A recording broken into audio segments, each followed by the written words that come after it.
1933 সালে নভেম্বর মাসে এই জমিনে ছোট্ট করে একটি মসজিদ নামাজ পড়ার জন্য তৈরি করা হয়েছিল।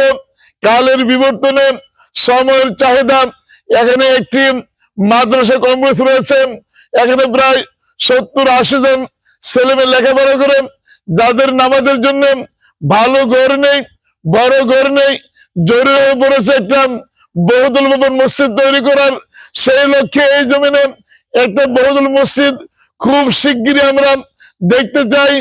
আলহামদুলিল্লাহ ওয়াহদা ওয়াসসালাতু ওয়াসসালামু আলা মান লা নাবিয়্যা বাদা, আম্মা বাদ, ফাআউযু বিল্লাহি মিনাশ শাইতানির রাজীম, ওয়া আন্নাল মাসাজিদা লিল্লাহ ফালা তাদউ মা'আল্লাহি আহাদা, ওয়া আন উসমান রাদিয়াল্লাহু তাআলা আনহু قال قال رسول الله صلى الله عليه وسلم من بنى لله مسجدا بنى الله له بيتا في الجنة।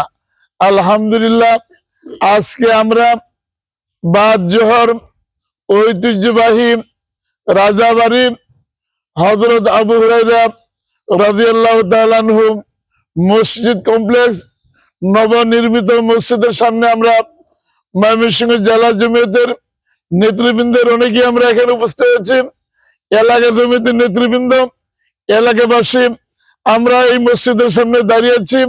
সম্মানিত উপস্থিতি, মহান আল্লাহ তাআলার শুকরিয়া জানাই। 2000 লক্ষে বাজেট প্রণয়ন করা হয়েছে, নির্ধারণ করা হয়েছে প্রায় 30 লক্ষ টাকা। এই টাকা একার পক্ষে সম্ভব না।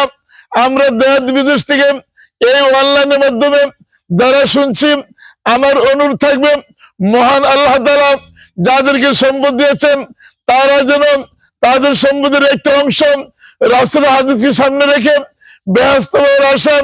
নবী বলে গেছেন, মান বানা লিল্লাহি মাসজিদান বানাল্লাহু লাহু বাইতান ফিল জান্নাহ।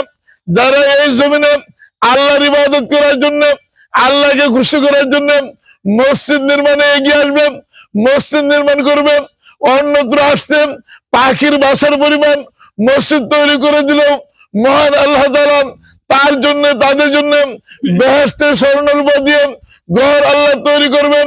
সম্মানিত উপস্থিতি, সেই লক্ষ্যে আমাদের আকুল আবেদন থাকবে, আপনারা এই প্রত্যন্ত অজয় পরাম একটা বিচ্ছিন্ন একটা এলাকা, সহি মানহাজ, সহি আকীদার লোকজন এখানে শিক্ষা নিচ্ছে, দীক্ষা নিচ্ছে। এরা যেন 5 ওয়াক্ত নামাজ, জুমার নামাজ পড়তে পারেন, ঈদের নামাজ পড়তে পারেন, তার জন্য পর্যাপ্ত আবাসন প্রয়োজন। আমি দেশবাসী, সব বিদেশি যারা আছেন সবাইকে অত্র মসজিদ মাদ্রাসার জন্য উদার হস্তে দান করার অনুরোধ জানিয়ে আমি আমার সংক্ষিপ্ত বক্তব্য শেষ করছি।